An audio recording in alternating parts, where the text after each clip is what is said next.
All right, so we've seen 3 games from him, and it strikes me, and I'm sure a lot of people, as it almost feels unfair to be like, all right, we're 3 games in. Are you going to be the quarterback of this team next year or not? It's 3 games, but it's the NFL, and it's not fair, and he's coming back from an injury.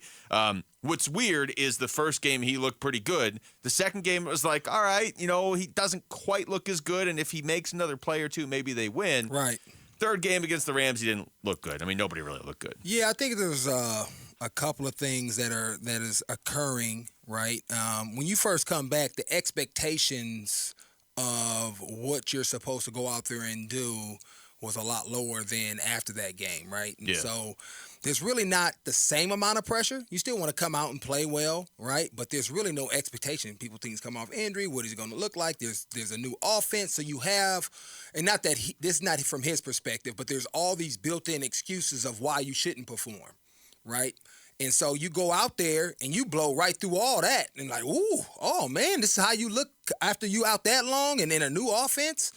Man, maybe this team has a little bit of a hope and a shot to really make a run at the end. And maybe not to the playoffs, but really get on a winning streak. Start winning games at home, and do something too. a little bit different, right? Mm-hmm. And so now the pressure and the expectations from a player and maybe even the pressure you may feel can potentially increase, right? This is just for me from the outside looking in.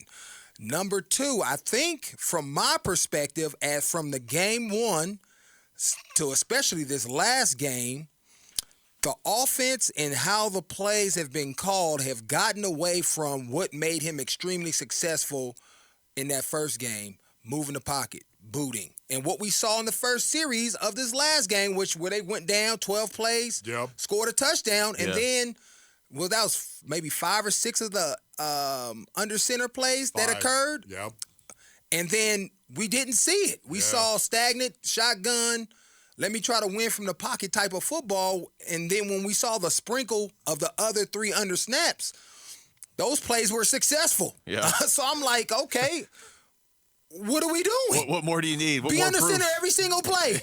Under every single play, right? Switch that, whatever that breakdown you have in your mind, if it's 70-30 gun to under center, you need to flip that right now, because his most successful plays, along with, this blew my mind, James Conner not getting the football. Yeah. Because you control that yourself. He had some dominant runs in the first to really set that tone, and he's your best football player. I didn't get it, right? So a culmination of those 2 are really 3 things.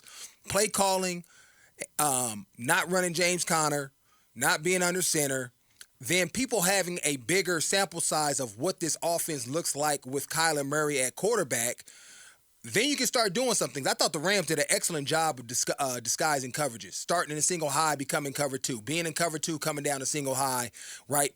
And so which messed up Kyler's pre- and post-snap reads. And the way you kind of kill a team doing that, run the ball when they're in too high. Now that safety has to come from deeper to kind of fill his gap, gives James Conner an advantageous box, and then you start booting off of that when they start bringing them down, right? So I didn't think they did a good enough job after they got off script to put Kyler in the best situation to be successful. And along with, right, the offensive linemen, they have to be able to block and be able to hold up, because they didn't do a great job in pass protection, which that's not Drew's fault, right? You got to execute and communicate well. But I think overall, when you look at the play call, the way people played around Kyler, that's why he struggled. It's not necessarily he's getting worse. You got to continue to play at a high level and put him in positions to allow him to be the quarterback that he can be. For me, too, so much of this with Kyler Murray going forward, of course, it's not just what he does on the field, as you well know. Right. It's also the kind of leadership that he displays, the kind of leadership that he shows. And so far, one of the most positive things about Kyler Murray, to me, is how he sounds. Yeah. He doesn't sound like he has in the past. Do you agree with that? Yeah, I would agree. He's made a shift in that, right? Yes. Something that we was hoping for DA to, eventually kind of do, right? He's making a shift, and people can see that across the board. Guys that have played, people in the media, people that that work in the building, right? You talk to people that if they talk to people around them, there is a difference there, right? And it's still a progression, and that's what we always want to see. How do you continue to make that progression? But he's made the turn, right? And so how do you continue, to your point, build with that leadership? Because that's going to be impactful. And once again, it's how he plays that always is going to matter the Yeah. most. It always is going to matter the most. He's got to go out and he's got to execute. To your point, I just want to say this. The Falcons game, he was great. Mm-hmm. The Texans, okay. Right. Okay. Then the Rams, bad. You put that together, you got 3 games, a 3-game sample size. That, to me, is a big question mark. Now, I know you don't want your franchise quarterback to be a question mark. Right. But he still has 5 more games. I think you have to evaluate him, even though I have a tendency to overreact. And based on what happens in this Pittsburgh game, going into the bye, Wolf's going to overreact on Monday. I might overreact. But you Basically also got to give him the opportunity to showcase. You can't put him in the pocket and drop back, especially maybe with this offensive line and the way they're protecting, without creating some type of deception or uncertainty in the defensive line. I'm about to pin my ears back and go. Right? If it's 3rd and 12, with the offensive line the way they've played, he's not going to play well. Especially against the Rams and Aaron Donald and the team he's struggled against the most. And this week with T.J. Watt. I mean, it's going to only get worse, right? Cam Haywood, I mean, they got some guys, too. So you have to do things. And I want to say JG mentioned this, right, as far as evaluating ourselves, tweaking some things. Didn't necessarily maybe say tweaking play calling, but there's no reason why James Conner shouldn't be touching the football way more, right? So that in itself impacts Kyler Murray's play. Because now I'm not worried about James. He ain't even in the game. Man, let them other 2 guys please run the ball with them. We'll rally to that. We're going to stop Kyler.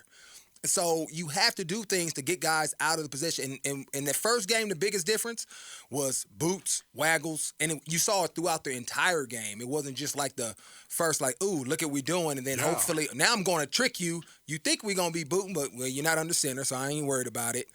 And I'm about to try to pass the ball 40 times from in the gun. No, that's not what's successful for this football team collectively for all your players. And right now, your offensive line can't even stand up with just straight drop back. So do things that's going to allow other guys to play better. And when other guys play better, right, Kyler's going to play better. The quarterback is the most dependent job. I don't care who you are. Pat Mahomes, Tom Brady, whoever, Montana. If that offensive line ain't blocking in front of you, you getting jacked up, right? Tom Brady, when he lost all his games, the offensive line was allowing them to get jacked up. And if that happens, if that continues to happen where Kyler feel like he has to run and kind of get down and jump out, right? Because I saw that too in the pocket. He kind of looked a little squirmish. Yeah. If that happens, it doesn't matter who you are. I've seen it countless times with the greatest to ever play the game. You get hit enough, you don't feel comfortable in that pocket, you're not going to perform to your level. So they have to do things to keep the defense honest, stay ahead of the chains so that he can evolve and continue to be the quarterback that we saw in that first game, right? And he's probably playing a couple of better teams and stuff like that, but they're not doing everything to put him in the best spot. And so I know somebody mentioned, well, maybe they're trying to see if he can throw from the pocket. Why? You're trying to win games play to what he can do, and you evolve that in the offseason or sprinkle it in. Don't do that right now in the middle of the season. With Aaron Donald and T.J. Watt running after. 2 carries for James Conner after the first drive. Is that what it was?